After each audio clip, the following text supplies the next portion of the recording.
Hello and welcome to the Mastermind, Body, and Spirit Show. I'm your host, Matt Belair. Today we have two incredible guests for you. Our first guest, Mike Bledsoe, is a coach, competitive athlete, entrepreneur, and lover. He is co-founder of the Shrugged Collective, owner of Crossfit Box, Faction Strength and Conditioning, and co-founder of Enlifted. Our second guest, Mark England, is a martial artist, language geek, TEDx speaker, and co-founder of Procabulary and Enlifted. Welcome back to the show, my friends, Mike and Mark. Awesome. Thanks for having us. Yes. Thank you for having us back. Boys, so good to see you again, man. We have a lot to talk about. We're gonna dive into a lot of things, but you guys have just released, I think, officially the Enlifted Athlete, which I had the privilege of going through. It carries from the work that you did before, Mark, of Procabulary, using language in such a powerful way to enhance your outlook, your perspective around training, fitness, performance. But both of you guys have a background in just training, strength, all things fitness. So where do we begin? Would you guys want to give a little bit about your background and history for those guys who don't know you, and then just how you got into Enlifted, why you created it, and how it can help people? It's a lot, but take it from here. Sure. Tell me about yourself, man. Sure. Mike? Yeah. My entire life, since the age of 13, I've been curious about the human body, meditation, the whole kit and caboodle of what can improve performance. And that took me from training myself when I was in high school to joining the military, getting out of the military, studying exercise and sports science, opening a CrossFit Box back in 2007, and then eventually in 2012 starting a podcast called Barbell Shrugged, where we tackled topics of strength and conditioning, and that thing blew up, and it did really, really well. In fact, I recently left Barbell Shrugged and am no longer with that team. And one of the big things that caused that to happen is over the years, being so hyper-focused in business on physical performance and physical fitness, I hit some walls along the way, and I wanted to keep getting better. And then what I ended up going down some paths that include plant medicine, bouts with mushrooms and ayahuasca and all that, and digging more into personal development, language, emotional development, and finding that some of the biggest pillars that I got to work on was emotional and mental in nature. And that started making the biggest difference in my overall performance. And so looking at the landscape of physical fitness, you know, there's definitely some new things emerging that's really exciting on the physical side, but where I began to gravitate the last few years has been more on the mental and emotional side and diving deep into that. And I'm so happy to be able to partner with Mark, with Procabulary and with Enlifted, to start delivering things that I think make the biggest difference for athletes and for human beings as a whole. I'm extremely interested in becoming the ultimate human. We got this life. Let's do it the best we possibly can do it. That's my interest. And because of that, it's caused me to do a massive amount of experimentation. So I experiment with myself. 9 out of 10 things that I try, I don't recommend. And then They all good. He's got great stories about him. Yeah, so about 10% of the stuff I try, I pass on and say, hey, this is a better way of doing it, which is awesome because I get to help people go a lot faster through the same process that I went through without all the pitfalls. And I got awesome stories out of it. So it makes for an entertaining life, even if I got a little banged up along the way. So that's me in a nutshell. That's awesome, man. Well, I just want to say real quick, because the first time we met, you were on the podcast, and then I met you at the Envision Festival, and I got to give you a hug. And the first thing I noticed is, like, you're like the densest person I've ever hugged. You're like made of lead. I don't understand what's happening here. And, you know, as an athlete, you know, some of your old photos, I don't know what you were lifting, but it's absolutely absurd how much lift you can pull up, how much weight you can pull off the ground. Like as an athlete, and extremely impressive. And what you did with barbell shrugged and all that work is very impressive. And so to move and start to shift your focus is really amazing. And even when we had the show, you talked a lot about that, as how a lot of people would want to come to you and they want the absolute best knowledge, strength, conditioning, fitness, diet, whatever. And your first question is, why do you want that? Like, what's the real reason that you're here and getting to the core of that? So I think that the work is extremely valuable. Yeah. Thank you. Your turn. My turn. Yep. A million trillion years ago, I was a competitive MMA guy. I wrestled in high school and got into Brazilian jiu-jitsu and kickboxing in college. And myself and the guys I was training with, we were competing, and it was fun and exciting, and it gave me a new sense of purpose and all the discipline I could ask for. I moved to Thailand after I graduated college in 2002, and the plan, the plot, and the scheme was to be over there for a year, polish up my skills, and come back and go pro. That didn't happen. What did happen was my second knee surgery over there, so I banged myself up in my own special way and shipwrecked myself in a foreign country, and stayed over there. Because me being the fighter, I would rather be a stranger in a strange land than come back and not be able to participate in that sport that I love so much, and be seen as a failure first and foremost by myself, because that's totally how I felt. Darkness descended over there, and I got tired of being a victim. I had zero context as to what that meant in comparison to what I do now. And I knew that, being able to smile and laugh and enjoy my life was important, and I wasn't doing any of those things. So I started exploring how I got myself into that situation, Matt. And the thing that I kept coming back to, like Mike, I am an explorer. I am curious. As the old saying goes, curiosity killed the cat. Satisfaction brought him back. The second part's very important. And so I'm curious. I like to explore, what things are available to me. A lot of times they're out of the box, and I'm with him on the numbers. 9 out of 10 don't work. I tried a lot of different things. And what I kept coming back to is the practice of cultivating and moderating my own personal story. So the conversation that I have with myself about myself. And where I'm at with the whole thing now is that conversation is what makes us or breaks us. And there are styles, there are ways to tell myself a story about myself that's deprecating and belittling and conflict ridden and stress inducing and very limiting. There are also ways for me to talk to myself about what I can do and why, in ways that are expansive, that help me see myself as more confident and capable and successful, and also help me breathe and move better. So having done that for a number of years, we got introduced, and I did Barbell Shrugged January 20th of 2017, and many things changed for me that day. The minute I walked into Paradiso CrossFit in Venice Beach and to do their show, and I met Mike, as soon as I shook his hand, man, I'm like, I like this dude. He's rad. Let's be buddies. And so we did. We hung out for a year and then started talking about doing some workshops together. Language work, movement, breathing. Let's get the foundation of what we're all doing dialed in. And we did.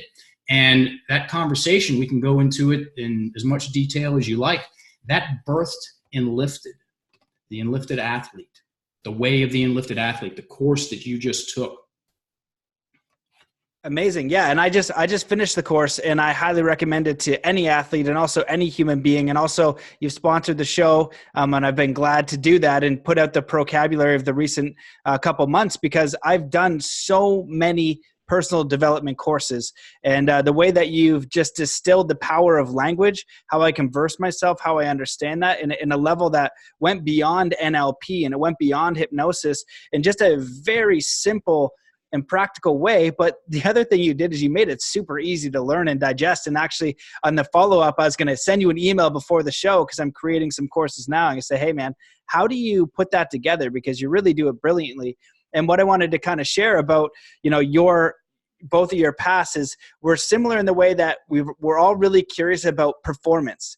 What are we capable of? If you're a martial artist, you want to know how to be at my best in every single way: strength, technique, endurance. How do I have predictive ability? So I'm going to know what he does, everything. You kind of got to activate the sixth sense.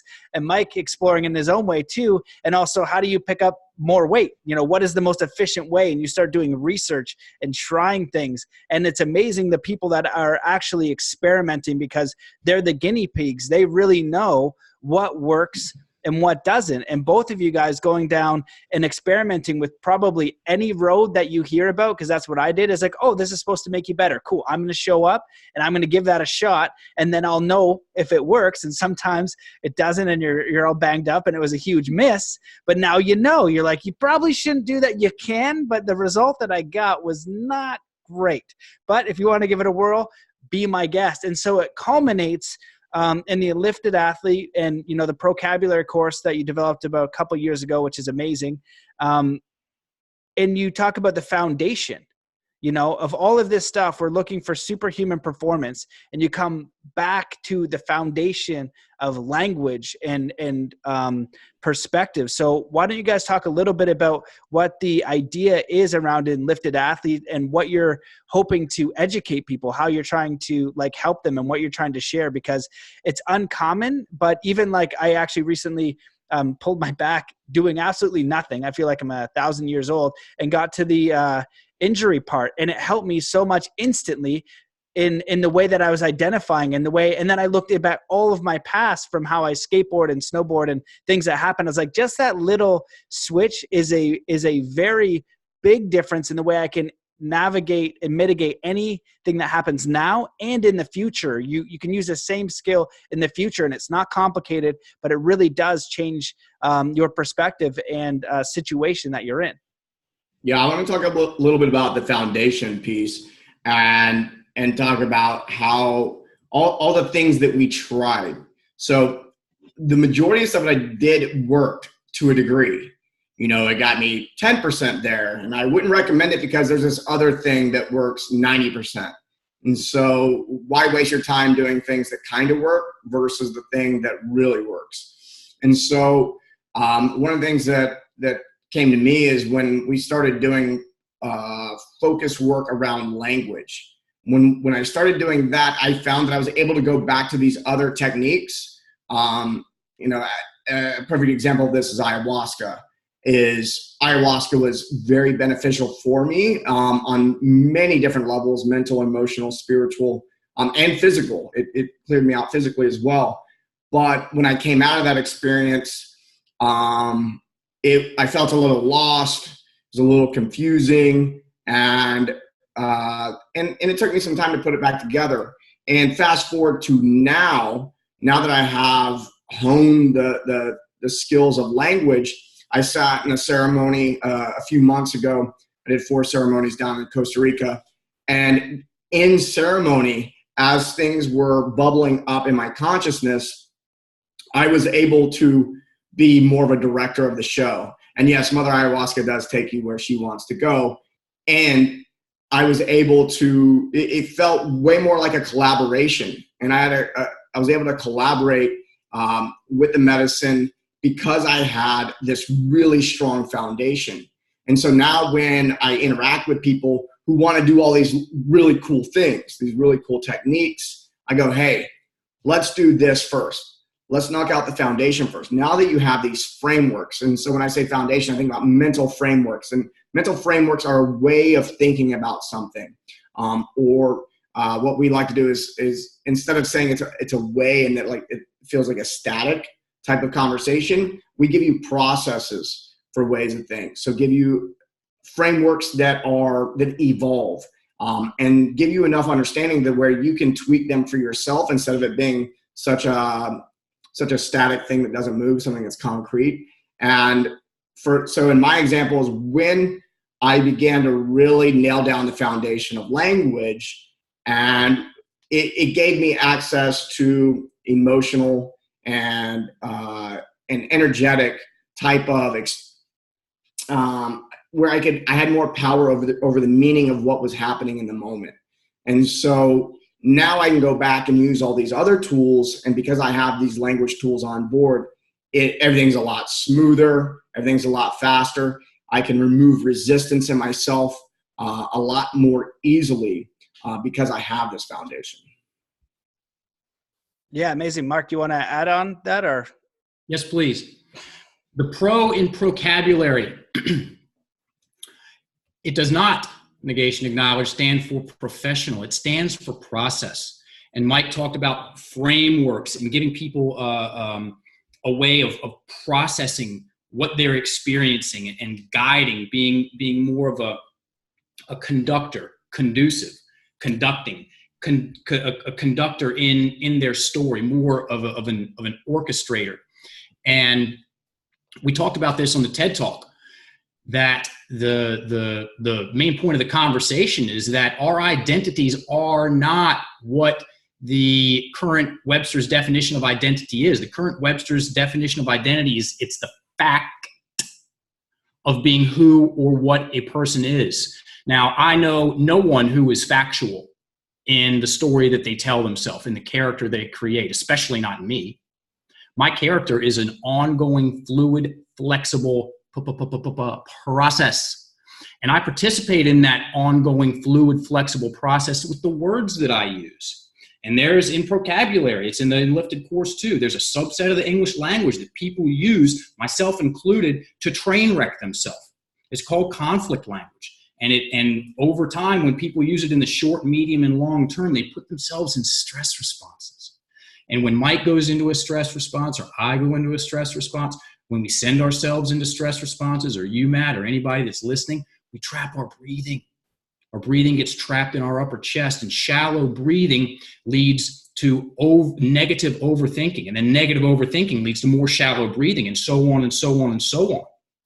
And as that happens, our ability to change our perspective goes way down. Our ability as listeners goes way down. And we become, over time, rigid, okay, and stiff. First and foremost in our minds, and then it shows up in our breathing mechanics and our body and our energy. And we say things to ourselves like, well, that's just the way I am. Or, that's just who I am. No, that's just the way I've been thinking about myself currently, process word there, in this particular situation. I've got two polar examples of this. So Mark moves to Thailand in 2002, gets knee surgery number 2, and blows the whole story up way out of proportion. The world's ending. I'm a loser. Here's all the proof I'll ever need that I'm not good enough, doomed to fail, all that stuff. Suffer tremendously. Last year, he and I go to a jiu-jitsu class, and dude puts me in a key lock. It was a modified thing. I hadn't seen it. My jiu-jitsu is old school. I try to get out. I'm yanking, and elbow blows up. It explodes. It rips. Bone pops off. It was wonderful. And there's only one real thing that makes that kind of noise on a jiu-jitsu mat, and that's soft tissue ripping. Yeah, so he lets go. Half the mat looks over at me. I'm looking down at my arm, and I immediately go to my calendar. Interesting. Okay, so yeah, that just happened. Breathe. Instead of create huge victim-centric story, breathe, calendar, I'm not doing that kettlebell certification in 2 weeks on it. Let's take that off the calendar. I hope I can do paleo effects in 6 weeks. And Mike, we got to get in the car because my arm's flopping around and I'm on the insurance. I'm the one driving. So it was big picture super trauma, or small picture, keep the story small and focus on the next few steps. And that is a skill, very important thing to understand. That is a skill that anybody can develop. Okay, it happens over time, and a lot of it comes down to just a little bit of a different conversation from time to time with ourselves, about ourselves, and we raise our psychological and emotional immunity to life, because life throws curveballs. They are coming. That's fact. Okay, a buddy of mine, he drowned Saturday. Okay, went to high school with him. He was in the James River. He grew up on the river. Something happened. He drowned. And rest in peace, Todd Jackson. And another friend, longtime high school friend, same crew, found his body the next morning. Think about that. He went out, the police, the dive and search team were across the river, and he and some other friends were in a boat. They were on the other side of the river. They found him.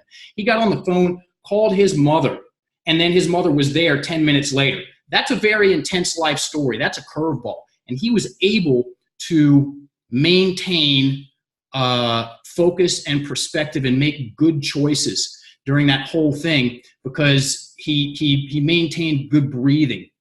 And he was able to navigate that situation. So much so that when he and I talked yesterday, this is all very fresh for me right now. He was able to say, yes, that is a tragedy that Todd died that way. And I'm, negation acknowledged, not going to allow myself to make that the first thing that I think about when I think about Todd. Todd had a 42-year life. Dude lived a lot. He had a lot of fun, did a lot of cool stuff. He was a great dad. And yes, there is this one particular point in the story that is what it is, and I'm focusing on the big picture of this guy's life. I'm going to celebrate his life instead of celebrating his death. And that right there is what we're talking about.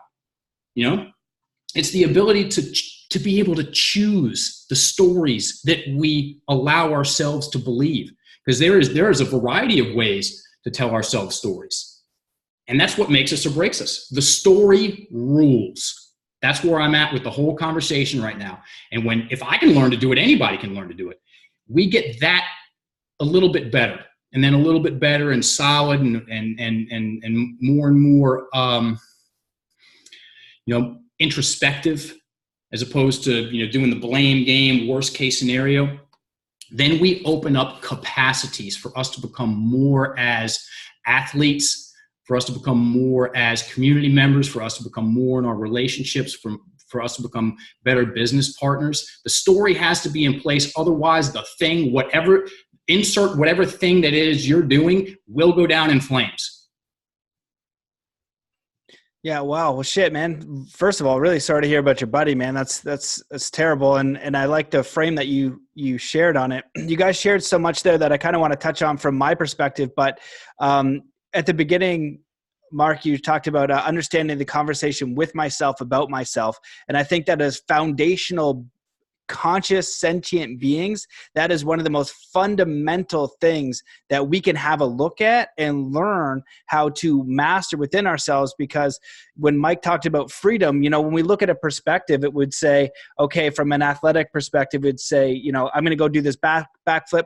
Well, I'm probably not going to land it. Well, I probably won't land it. If I reframe that to, I have all the skills and ability necessary to land this trick, my intent is to land this trick and do it with confidence, the probability of that now dramatically increases my ability to do that. You can insert fitness, entrepreneurship, speaking, whatever the heck you want. But then it goes into another thing, because you talked about the sympathetic and parasympathetic nervous systems, and this is how we're navigating and experiencing reality. And when you're in fear and all your settings within your language and your internal dialogue are limited, you're experiencing limited information, limited story, limited life experience, because you're not picking up all of this extra information that is around when you are relaxed. And so you know this from fighting, but you don't go into a fight real angry.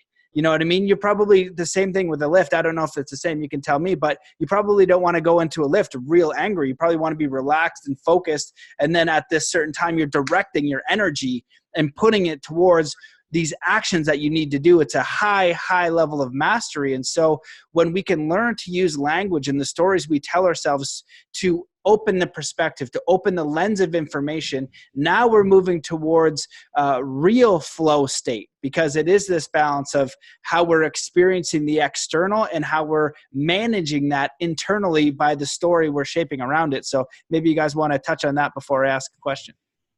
Yeah, one thing about approaching, say, lifting the heaviest weight possible from getting angry first, that's how most people do it.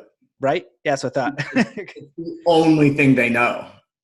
It's either I'm angry and I'm going nuts and I go, ugh, or it's I'm going to bed. There's like very little in between. And I remember when I made that shift in my training where I was amped up for 2 or 3 hours at a time, and then I realized that I was making myself extremely tired when I was doing nothing in between lifts. So yeah, that learning to direct your attention and have that focus and being calm and collected, that was a huge difference for me when I made that shift. There's a correlation between how we're breathing and what we're seeing. When someone, let's just say me, when I'm shallow breathing, labored breathing, things are up close and in my face. I remember this very well from when I was competing as a fighter. I would stress myself out. I would work myself up, heart rate pounding. I even got sweaty, well, not just a couple of times, numerous times, when I would think about the fights, when I would prepare myself. And guess how I would fight? Guess how I would compete? All stressed and tensed and like way jacked up. Good buddy of ours, we're going to Burning Man with him, Rick McCoy. He is the premier MMA coach in Virginia, and he's coached a lot of people. He's taken a lot of fighters to fights, and he said it's not the guy that's all jacked up and angry that scares me. It's the dude that's cool, calm, and focused and relaxed on the other side of the cage. Because when that's happening, someone's breathing in their abdomen.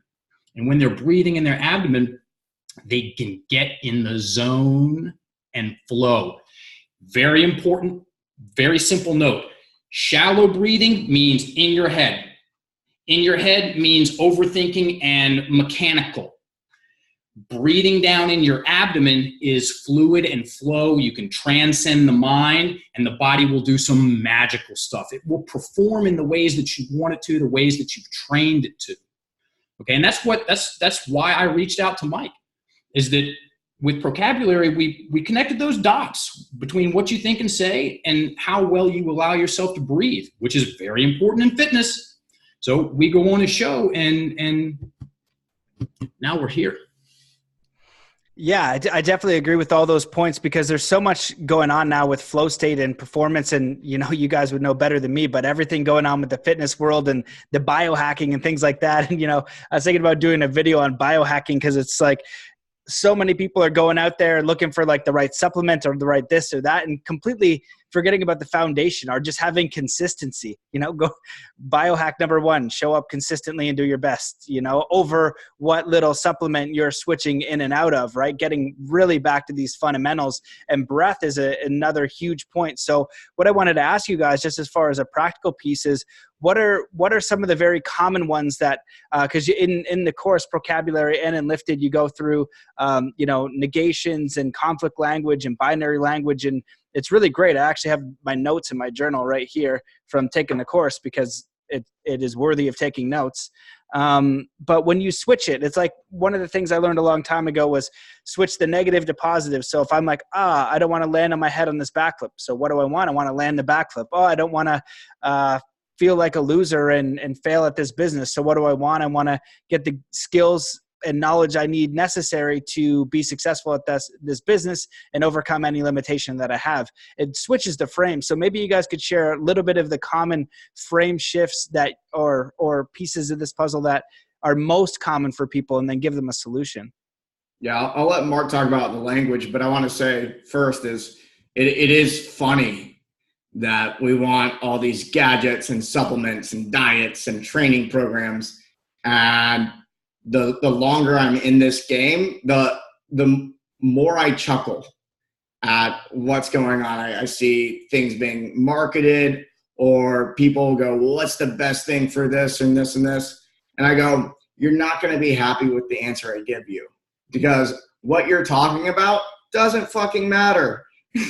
Because until you handle these foundational things around language, it doesn't matter how much C4 you boof, or what you're sleeping on, or whatever, or if you're doing the right training program, until you get that handled, everything else doesn't matter. And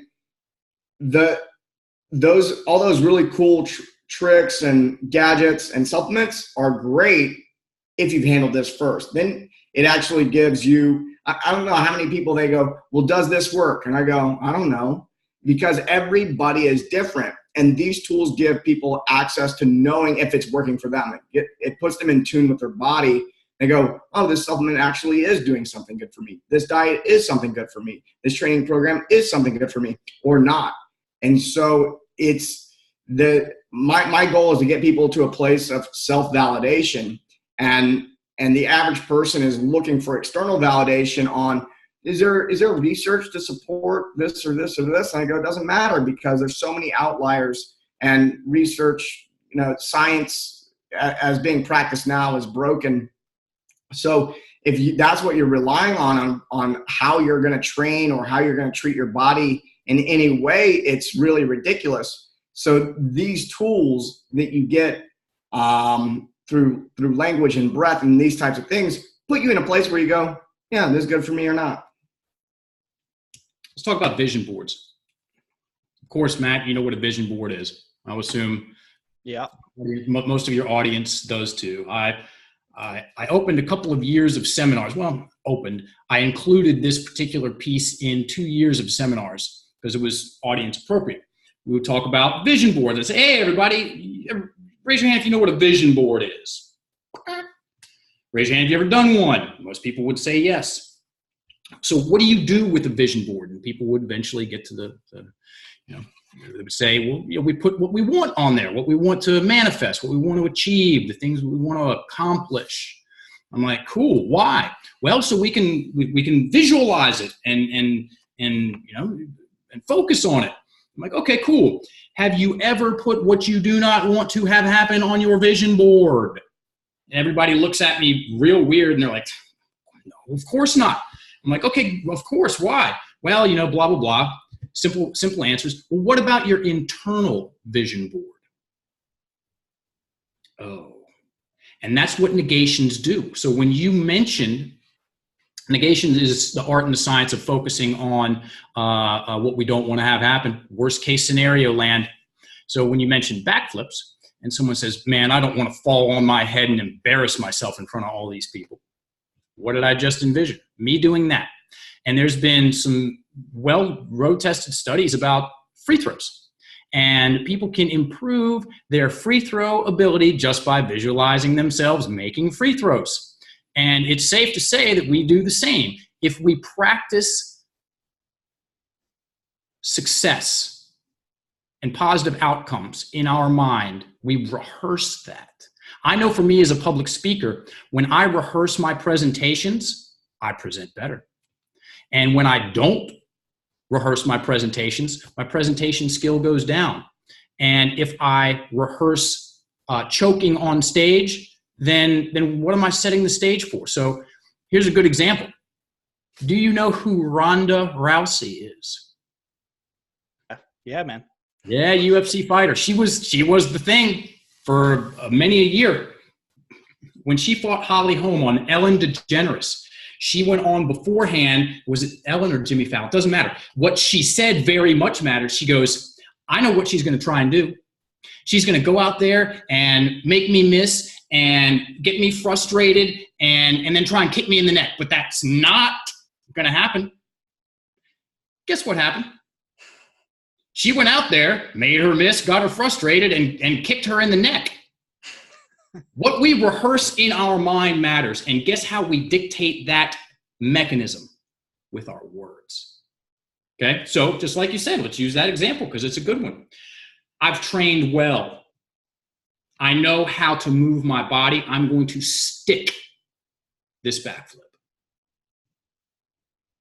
What do I envision? All those things. What am I likely to do? That. Do I know the percentages on that? No. And I know from practicing that myself that I'd much rather practice visualizing the positive outcomes than the negative ones, if only because it keeps me breathing well. That's amazing, man. Yeah, 100% agree. And when you do that and you visualize when we're talking about Ronda Rousey, GSP was one of the first to popularize going into the ring and imagining success and things like that. And that kind of stuff is really old school. People have been doing that forever. You know, if you do, one of the things I like to do when I'm training people, whether it's athlete or entrepreneur, and if they haven't tried this, I'll just get them to close their eyes, 3 deep breaths. You don't need to be able to meditate or anything like that. Just 3 deep breaths, and I'll have them imagine a lemon and have them take a bite. 100% of people have their mouth water. So if you're creating an emotional response just through visualization, what do you think's happening? But it's so brilliant to understand that the teleprompter of your mind. Mm-hmm. And this is happening all the time, but you're not really consciously aware of it. But as this teleprompter continues to go and go, we have 70 to 90,000 thoughts a day. That's the teleprompter. And it's creating micro emotions and micro intentions and micro, future scenarios. And so if we could be more mindful of with what strip comes up, it's like, oh, wait, hold on. Let's remove this one where I'm beating the crap out of myself. And, in the Enlifted, it's really good because it's a lot of the common things that, we work out for and why we get hurt, because we get into ego base sometimes, or we're out of the, relaxed breathing in our stomach. We're doing things for the wrong reasons, rather than getting very, very clear, very, very centered, and understanding that dialogue and that internal teleprompter, what's showing up there. And so what I wanted to ask is, and then I want to get into some other stuff around just performance, but what is like the number one thing that you guys would say for helping somebody just be more kind to themselves? A lot of when I work with people, and even for myself, I'm like, I make the firm commitment to be kind to myself. And I'm really hard on myself. And so I think that if we can be our number one supporters and learn how to do that in a real way, not a fake way, it's just like when somebody does an affirmation, like I'm strong and fit, but they feel terrible. It's not a very strong affirmation. They're just saying a word, but they can't generate any emotion. So what do you guys have for a tip for just being, kind to yourself if you're, overweight and you're lacking and you see all these different things that you're not through comparison and whatever? What would be your suggestion for a tip to be able to be kind to yourself on a consistent basis that sticks? I like to think about our emotional states as the child inside of us. And when our emotions speak, it can be they pop up in very illogical ways. And you've probably had this experience where you go, wow, I'm having this, I feel really sad. I feel really angry. And the thing that's making me sad or angry is kind of ridiculous. And it's something a 5-year-old would get upset about, or I find myself wanting to throw a tantrum. But I don't, because I'm an adult and I stuff it down. And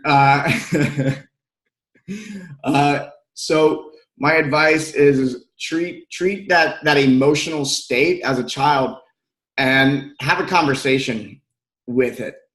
And so talk to yourself as if you were talking to a 5-year-old. If you have a son, daughter, nephew, niece, how would you talk to them if they were feeling fat? Oh, I feel fat. I just want to lose some weight, this or that. And check in on that inner dialogue. Most people are saying, I fucking suck. I'm stupid.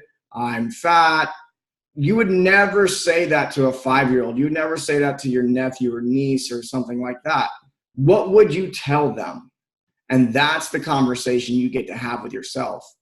And a lot of people will hear that and maybe they think it's ridiculous, but that's how I do it. And that's how I teach people to do it. And they have that conversation. You start really addressing that child inside of us and with kindness and visualizing a 5-year-old self. I have a friend, Anat, who you met right before this show. She keeps a picture of herself from when she was about 5 years old on her phone. And it's a reminder that that is how she gets to talk to herself. That's how that little girl has, needs attention. And when she's talking to herself, that's who she's talking to. And it creates a lot of compassion.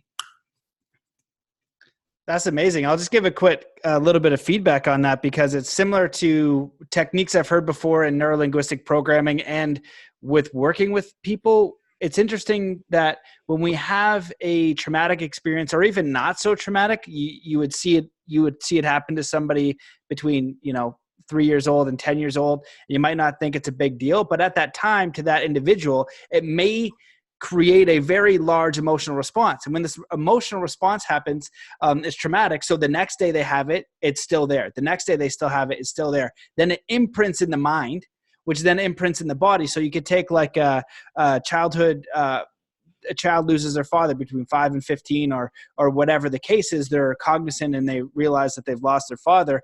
That memory might show up every single day until they die because it's so traumatic for them. And there's nothing wrong with that. But what it does is it'll bring that emotional state and it'll change how you make your decisions because this programming and this neural map that's happened is afraid. And now you're navigating through this lens of trauma, not addressing it. And so when you can view that inner voice sometimes or that emotion with a level of compassion and understanding that, when you were a kid, you still have that memory. And memory and ego is designed to keep you safe. So when you walk across the street, you look both ways, ideally, so you don't get smoked by a car. But it also remembers the things that were traumatic and fearful because it doesn't want you to experience it again. And that's how the brain operates. So when you can learn how to switch the lens and just address it and engage with a more empowering perspective and story and language around it, you're going to switch and turn off those receptors of fear and just have a more empowering, free, and relaxed experience. Although that happened, it's not happening right now. It's not happening in the choice when somebody honks at you, when you're going for a job interview, when you're going down the road. You don't need that circuit to hardwire. So I just wanted to share all that. And Mark, feel free to chime in. Actually, I want to dig deeper into that because you referenced, maybe they lost their father when they were 5. What I find with most people is it's not a capital T trauma. Yes, that happens. And I've worked with people who, they watched their mom get raped in front of them when they were 4. Or someone died in front of them when they were a little kid and they had that's a capital T trauma.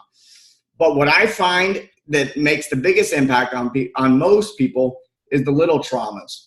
And you were right, it's a big deal to a kid. If you take a toy from a kid and maybe you say something about like, don't be stupid, and you take that kid's world just ended. It was Armageddon, right? Watch it, just do it, just take it. Don't tell them they're stupid, but that would embed a language pattern with that emotion. But you could take that toy away and watch how they freak. We all seen it. I watch kids in the grocery stores that they don't get the box of cereal they want. They fucking flip out. And so more often than not, I'm working with a client and we're going back to childhood and it's comical. The adult logical mind is going, no way that could be what it is. No way. And sure enough, way. So it more often than not, it's silly. And so I like to point that out, because a lot of times, even myself, I go, well, my childhood really was pretty easy. I wasn't abused. Nobody died. No one got raped. I'm good. And yet I was still able to go back and find things that were very traumatic to me that did leave an imprint. And so the thing is when that traumatic thing happens and we create a story about it, we go, okay, when this type of thing happened, I made it mean this about me. And now I've got a story about that emotion. And guess what? That emotion, I didn't like it. I judge it. And so now I've got to avoid that emotion at all costs. And this is what starts generating personality. And this is what starts generating a lot of things that people think are set in stone. They're not set in stone. So what ends up happening is, okay, I now associate this story with this emotion. I don't like this emotion. I'm going to avoid this emotion. So anytime anything like this shows up in my life, I'm going to avoid it. And now I have techniques. We develop these techniques as we get older to avoid situations. Maybe we don't get in. Maybe we're unable to stay in a relationship, or, we never get in the left lane in the car, whatever, something silly. But it starts creating our way of being. This is who we are and how we behave and how we go about our life. This is how we relate to ourselves. This is how we relate to other people. This is how we relate to the universe, God, whatever you want to call it. And it really sets us up on a path, and it puts us on a trajectory. And what I found is most people are not happy with the trajectory they're on. And it's because the 5-year-old is driving the ship, okay? And it's what the 5-year-old decided. It's what the 5-year-old decided to start being at that young age. Yeah, the techniques for avoiding that feeling get more complex as we get older. And so what we've done is we go back and we unwind that story. We go back to that story and we get people to accept that emotion, that feeling. That emotion and feeling they've been avoiding their whole life. I've been avoiding it for 30 years. Okay, we're going to pull it out. Ooh, that's big. You pull out an emotion that you've been suppressing for a long time, and that emotion gets stuck. And so you think about emotion. Emotion is energy in motion.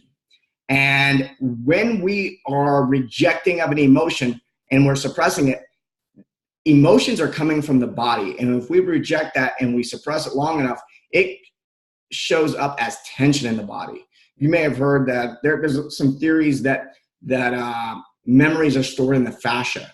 And anytime someone has bad posture, something's not in the right place, there's tightness in a muscle, so on and so forth, it's really the fascia that's wound tight. And what we can find is what may be a restriction in the shoulder is actually fascia that's tight in the gut, because it's a web inside of your body. And I've watched people's posture change instantly in front of me when we're able to access and process an emotion they've been suppressing for 30 years. I've watched faces change, eyes light up. And it's quite the process to take someone and say, hey, we're going to help you relate to yourself better. We're going to help you relate to every single one of your emotions. And what it is that when you were a kid and you had that experience, you didn't feel safe. So now I got to feel safe. So we walk around the world like it's unsafe, and we've got to be safe. So we have all these techniques. And so one of the things that we are able to do is say, okay, we can help you find safety in your body. And part of that is accepting every single part of you, which means accepting every emotion that comes up and learning to be with it and love it. Man, that was amazing. That was an incredible deep dive into psychology. And even for me, like I wrote down the loop because it seemed like the experience, story, emotion, and then it starts to become your personality, which I think was a big distinction for me to listen to.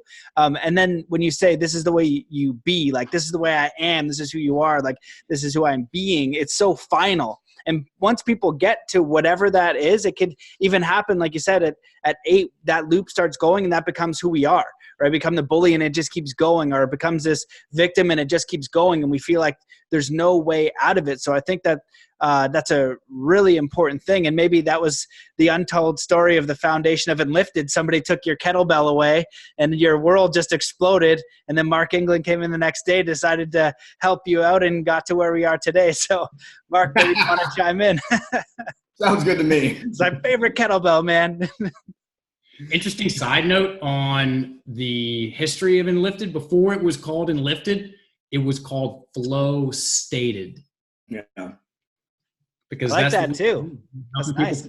Put themselves in more fluid states of thought and more fluid states of feeling and more fluid states of visualization and more fluid states of moving. Breathing, moving. I got all four. It all works together. They know what I'm talking about. Yeah. And my advice for people that want to become more aware of what they're saying and how what they're saying is influencing them, slow down your rate of speech by about 20% from time to time. And I also recommend a deep dive. Do that for a week. Okay? A few times throughout the day, in particular conversations, slow down what you're saying.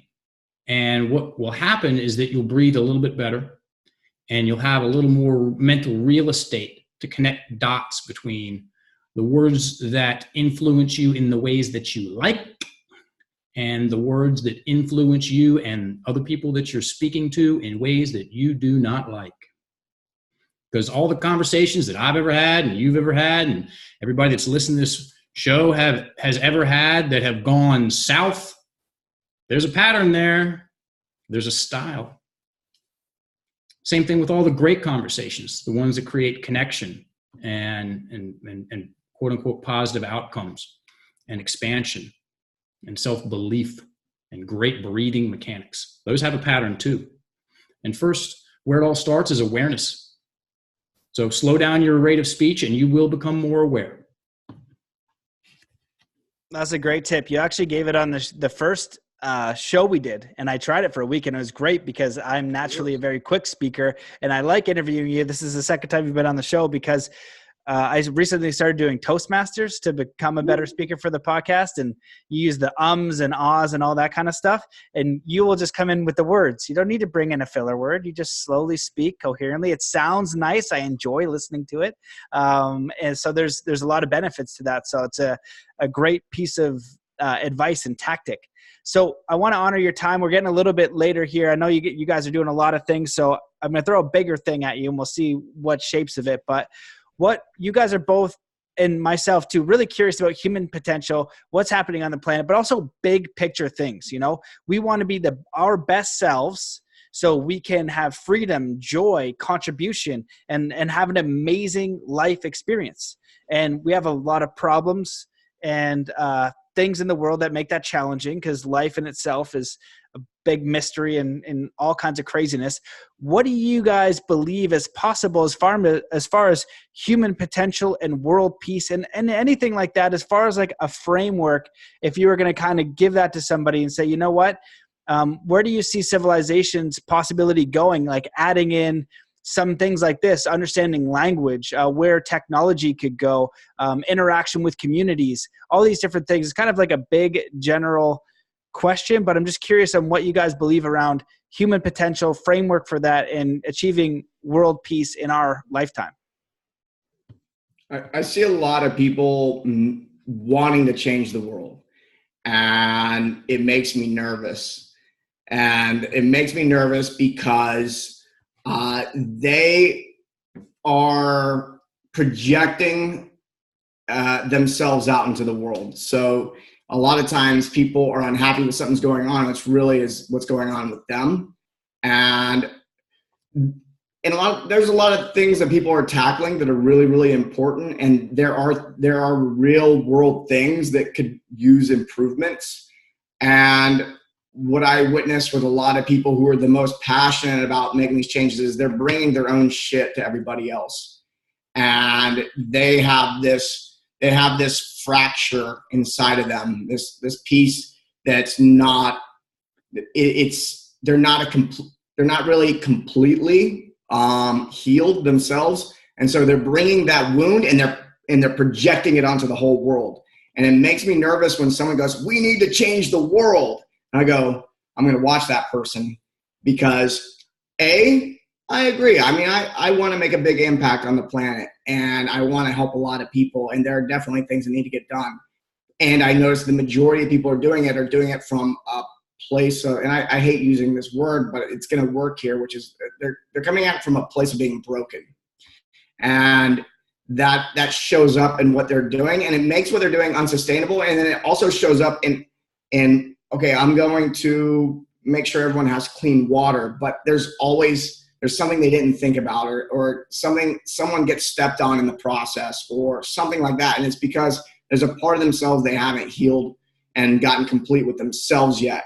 And so a lot of the most passionate people, they're doing it because of the wound.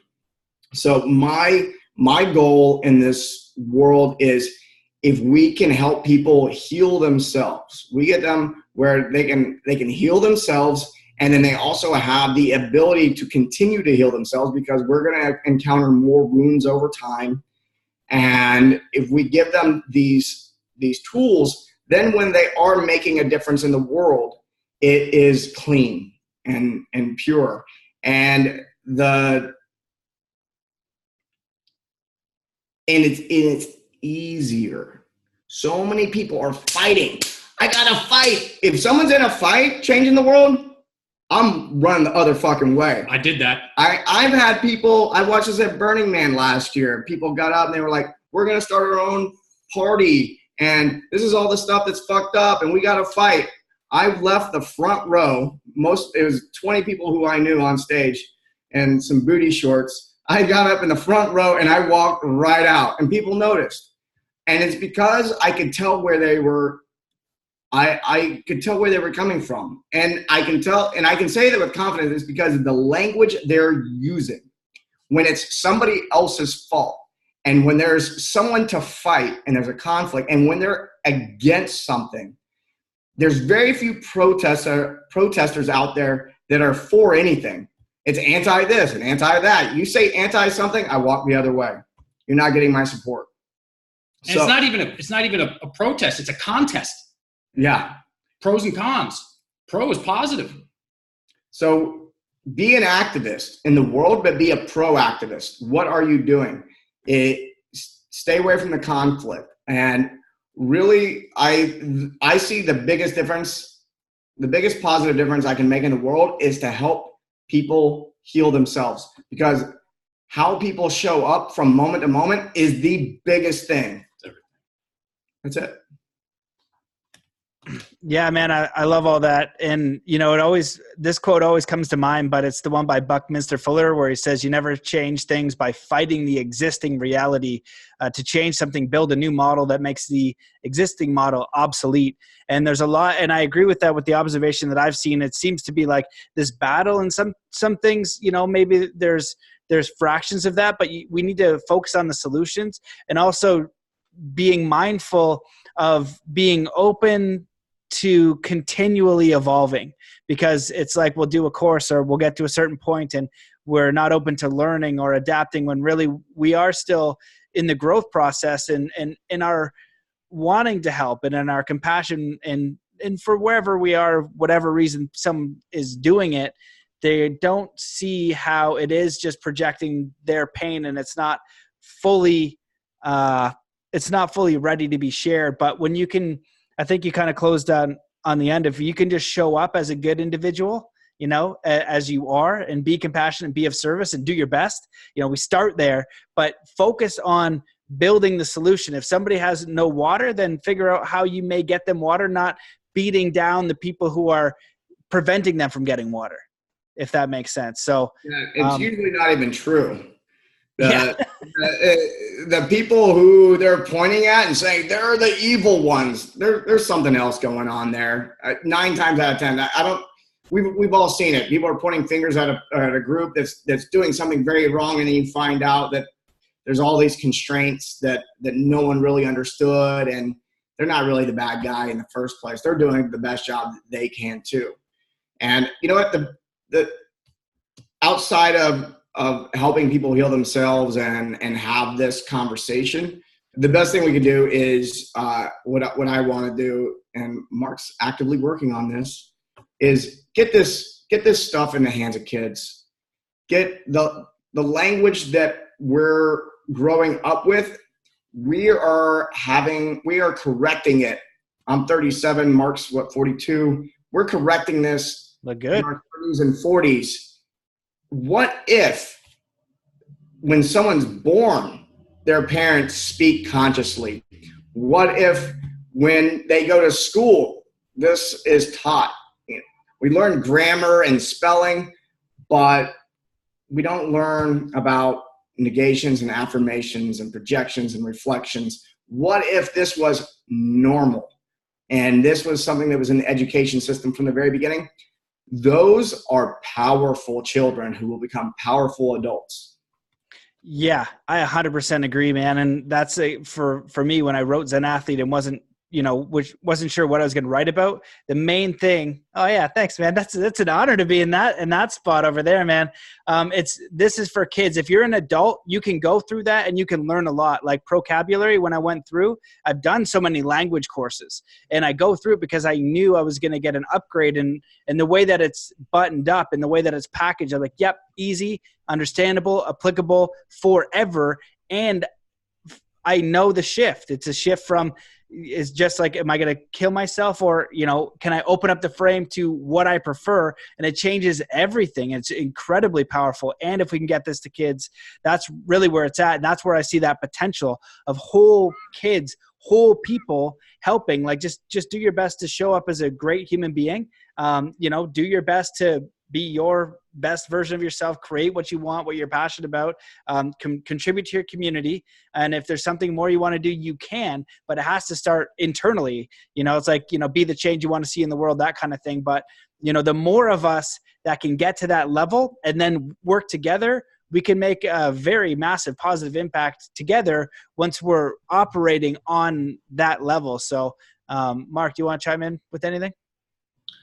I have gotten, created, choose your words, the opportunity to travel around the world numerous times, talking to all different kinds of people, 5 different continents, from different socioeconomic backgrounds, different languages, different countries.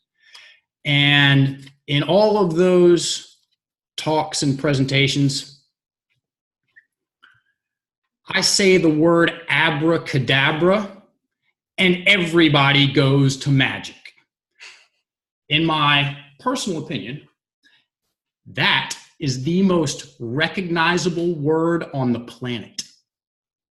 And it is a sleeping giant, ladies and gentlemen, friends and colleagues. And as people become more aware of what it actually means, most people think magic. What it actually means is, it is an Aramaic word. And it translates to, with my word I create, or with my word I influence. And the profundity of understanding that I am influencing very, very powerful aspects of myself with my words, my imagination, my feelings and emotions. We've talked about this, my physical body and how I breathe all day, every day, and the people that I come in contact with my words. That gives me a place that it's not close to home. It is home for me to begin the work, for me to begin my work, instead of all locked up, all fucked up, traumatized, crazy victim mentality story, been wronged 1,700 times by 42 different people. Now I'm going to go out like this. It's like somebody with the worst alignment and posture and breathing mechanics teaching gymnastics. Okay? No, open yourself up and then move into whatever area of interest that you have that you want to see change in. I went and taught a kickboxing class this past Saturday at an orphanage in Mexico to 20 Mexican girls, orphans. I saw that on your story, man. That's amazing. Dude, it was for me, totally. It's amazing. these kids get dropped off at the door. We had a 7-year-old girl in the car with us driving down there. She didn't know what day she was born on. Okay. And it bothers me in the right way. And so what I mean by that is I see, okay, there's how many kids, how many orphans are there out there that can benefit from, maybe some martial arts or learning, it doesn't matter what it is, from positive interaction with adults. And when I show up there, the first thing I'm focused on is how I'm breathing. Because guess what? That influences how they breathe. It's called entrainment. Look that thing up. That's crazy. Okay? And our language is an inheritance. And so when we gift the next generation a better storytelling mechanism, also known as words, and we've cleaned up to a degree the emotions and feelings we've created, because guess what? They get that too on some level. That's just my strange outlook. Then we're setting them up to win. We're setting them up to be different kinds of human beings. Okay? Most people's language works against them. We're teaching people, adults and children, how to use their language to work for them. So they stay focused on what matters to them. They breathe well. They interact well. They can just have fun, enjoy their life. Shocker there. And so when I think about, so for the people that are passionate about making change, think about how you're feeling when you move into the arenas that you're being instrumental and influential in. If you're all locked up about stuff, that's more Luke Skywalker. I'm 42 years old. I am taking steps every day to become more Obi-Wan Kenobi, because I understand the power between the two, the difference between the two. So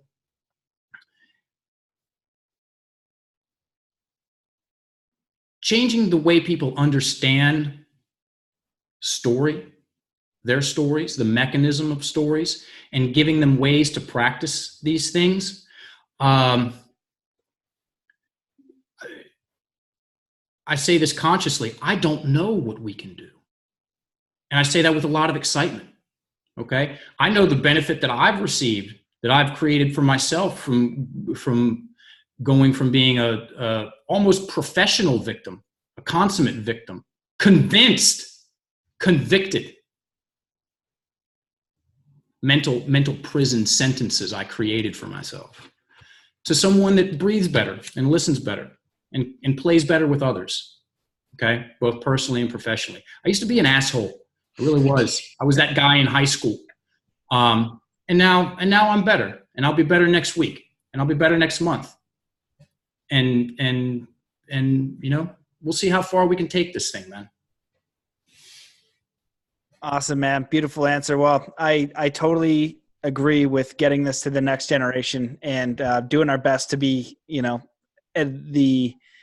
the example, just the in humility and authenticity, not pretending to be something that we're not, just be where we are as humbly and as authentic as we can, and do our best to get better and move towards what we're inspired to do and let other people do their thing. So boys, it's been a privilege and an honor. I have lots of love and respect for both of you as human beings, as what you're doing in the world.